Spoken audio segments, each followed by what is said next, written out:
Hey, welcome back to my channel, and today in this 11th video of this series we are going to work on some of the UI bits of the issue which we are listing over here, and also add the relationship of an author who created the issue.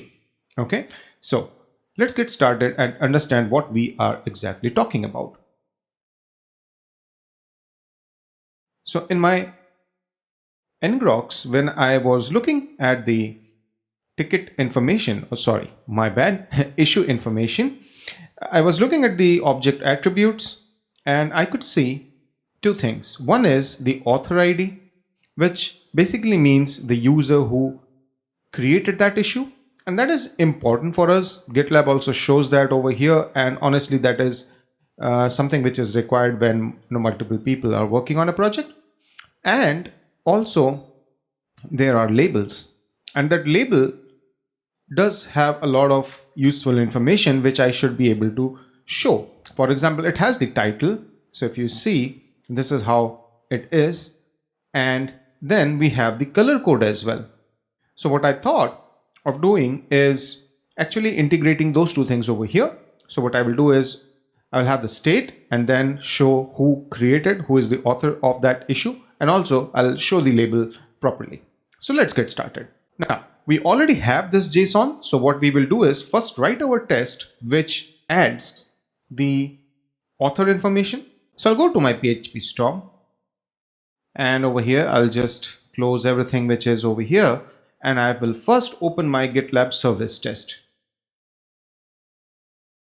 So the last test that we had written was updates the project based on the issue time. I want to test it adds author details. Okay, now just to be sure that we have the data, let's open up the webhook GitLab issue, and we will see that the object attribute has the author ID and the label data also that I'm talking about. But this label is kind of not present. That's fine. I think I'll just show it show on the UI. So yeah. Now I will need the sample data, so I'll just steal a little bit of code from here and maybe this as well. Okay, so I'll have the sample data, and for those who are directly watching this video, so this is a JSON data which I have stored inside my fixtures folder, and I do a file get content of that JSON file as an array. So I get the entire webhook which I can I can send it to my service file. Okay, I'm taking the object attributes directly, then I have a project. Okay, and what I want to do is I want to assert that the database has on the issues table, I have author ID, which should be sample data dot, and if I just open it up, it's author ID, right? So that's what should come in here. Additionally, I would add one more clause in my where condition, which is the project ID. Now, obviously, when I run this is going to fail because I don't have the column and anything to support that. So let's start with maybe creating the migration.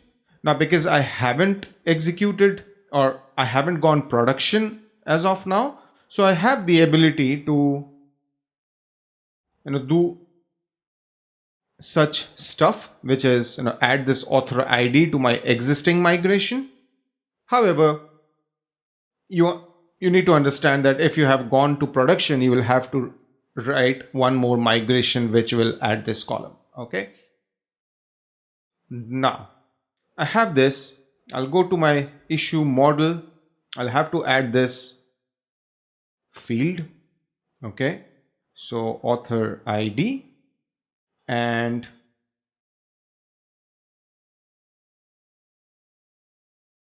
I'll just get the relation in place as well. This is foreign key author ID. So basically I am referencing the user.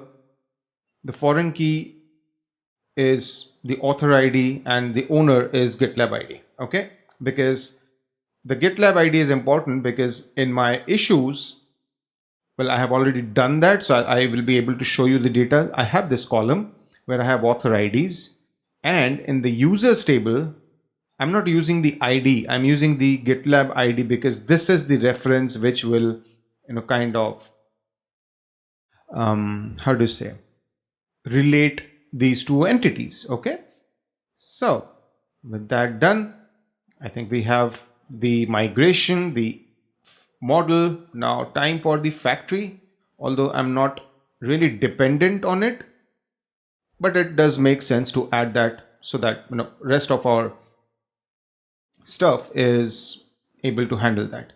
And on top of it, I think I will, should I make it nullable? Maybe not, because if an issue is created, it should have an author. So I'll just keep it as is. Let me see if my tests are failing or they are all good. One will fail, obviously, but I have 6 failed, not null constrained. Okay, but I did add it to my factory or no? Author ID, yes, I have. Let's look at one of them maybe.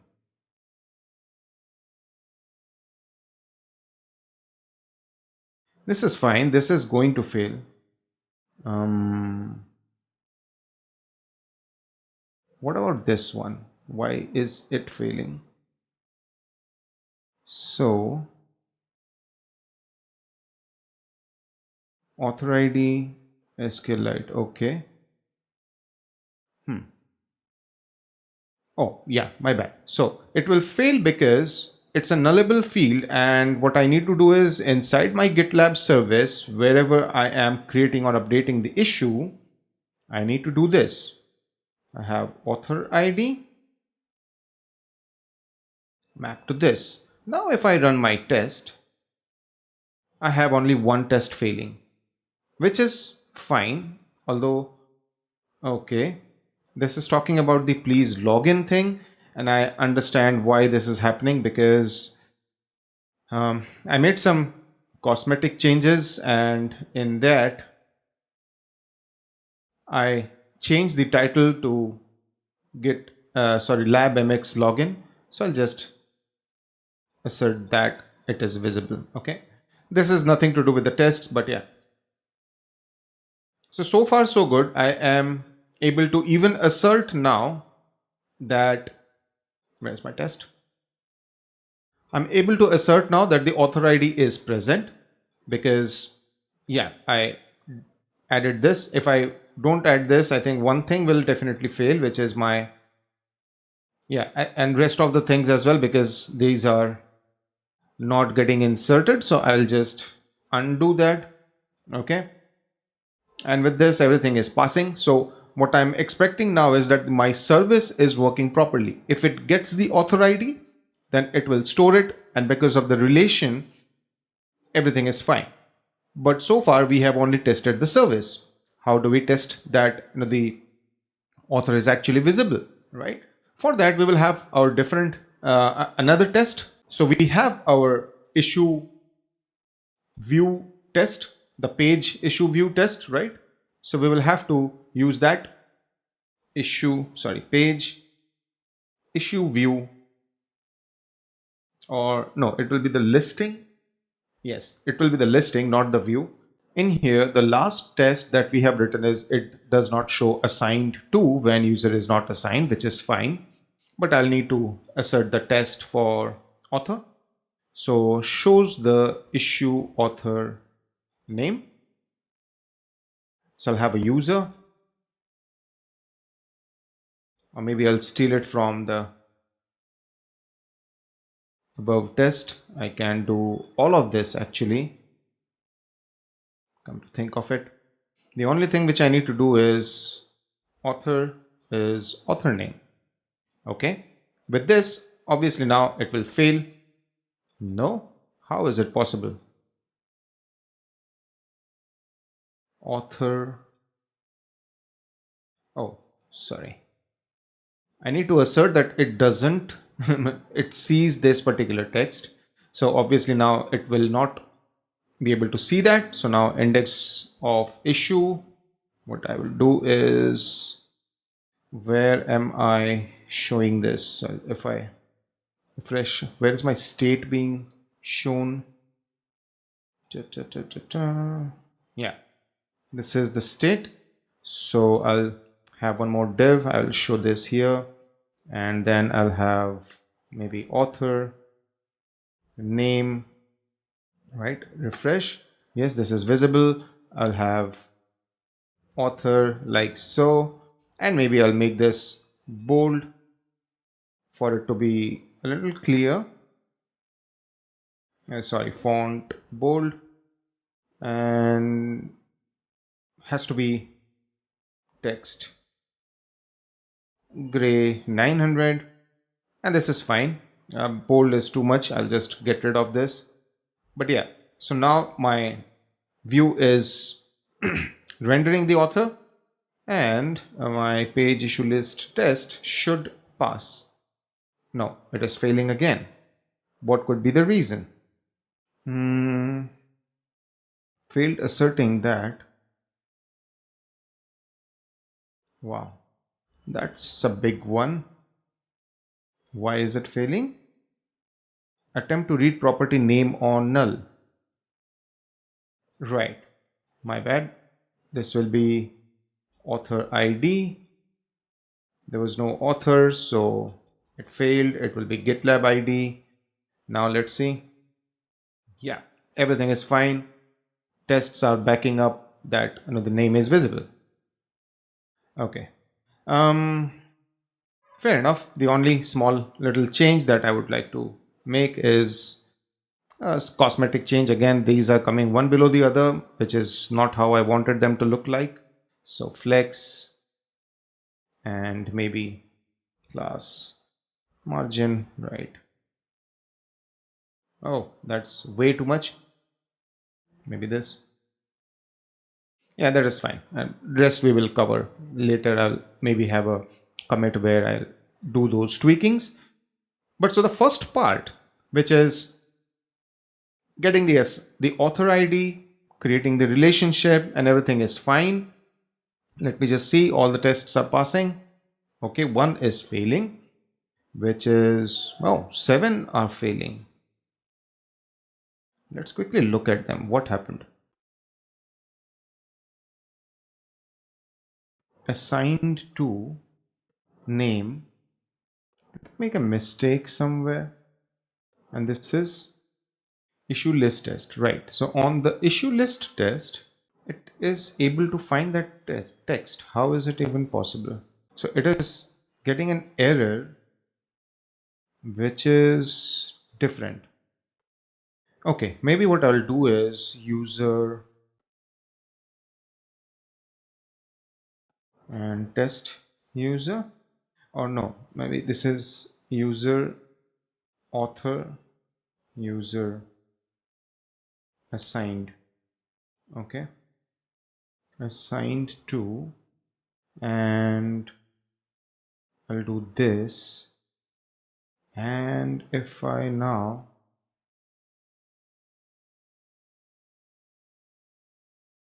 if I'm assigning it, so it does not show assigned to when issue is not assigned. Let me look at my service. Assigned to, it will be null if I don't send anything. Okay, so if I do null, what is the problem? Okay, it can't be null, and if I do 99, then it says that undefined variable user. Okay, and that is because I'm expecting this is something else. So right, I think I'll have to do an if condition. If issue author. Okay, and now what I can do is test just that assigned to is not coming up. Yeah, that's fine. So this is one test which was failing. 7 failed. Wow. And now everything is passing, I guess, because the blade was creating an issue. So everyone was getting 500s, and that was the reason for the failure. But now it is fine. We have 50 tests. Wow, that's nice. And everything is green. So that's good news. The last thing is obviously, showing the label. As I told you, and I saw this object and I felt that this is something where we can work with, make it look a little better. So I have some markup already. I'll just push that in and I will show you what I have done. Okay. All right. So I have this bit of code now, and I'll first show you the view. Okay. Right. So it shows me this text over here. And one thing which I would like to show you is, let's say if I have one more issue label, create one more project label, and let's just say this, that's status, let's say it's type development, okay, or maybe feature. And if I create, now what happens is, for this kind of label, this is fine. Maybe no, I'll have to take a lighter one. Maybe this, yeah. S backlog. Okay, I'm just trying out things. So I'll show you what is the reason for making that change. So can you see when the color is lighter, it has a text color of black. And that is something which I wanted to have dynamically being present, because I do get the color of the label, but the text color is something which I'll have to figure out on my own. So what I did, and if you see, this is now coming dark. So what I have done is, so I've looped through all the labels. So if one ticket has multiple labels and I'm just doing a for each over here, obviously I have an if check where if the count is greater than 0, only then go inside. I'm thinking I should actually have this over here. That would be better. Otherwise the entire div should not be present. And yeah,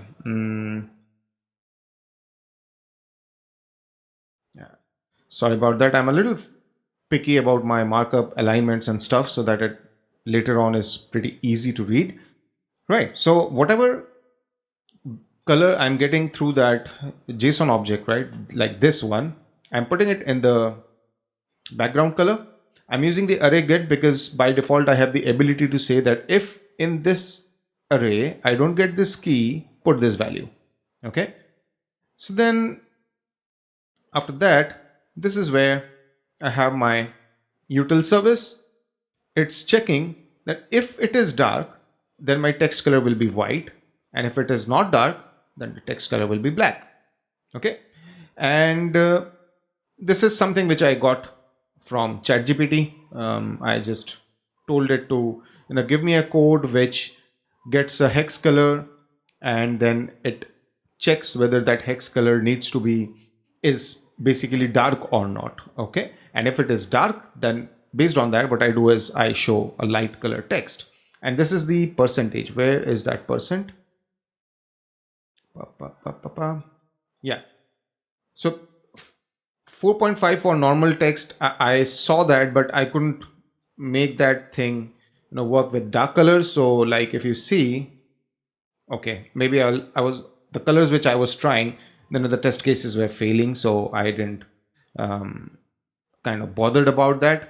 But yeah, 4.5, 2 you can play around it with, but basically if the contrast ratio is greater than 4.5 or 2, then it returns that variable, and based on that my blade file is making the adjustments, and the end result is what we are seeing on the screen. On lighter colored backgrounds we have darker text, and on the darker colored background we have lighter text. Okay, so yeah, that's what I wanted to cover in this video, guys. This project is coming up quite nicely. That's what my overall feeling is. I'm getting more videos every day so that you guys can quickly go through the project flow and understand the different features that we are developing. Yeah, that's about it, guys. If you like this video, then do click on the thumbs up icon. Don't forget to subscribe to my channel. And if you have any questions, there's the Discord links for the server where I'm quite active. You can join there, ask questions, and we can discuss on other things as well. See you in the next video. Bye.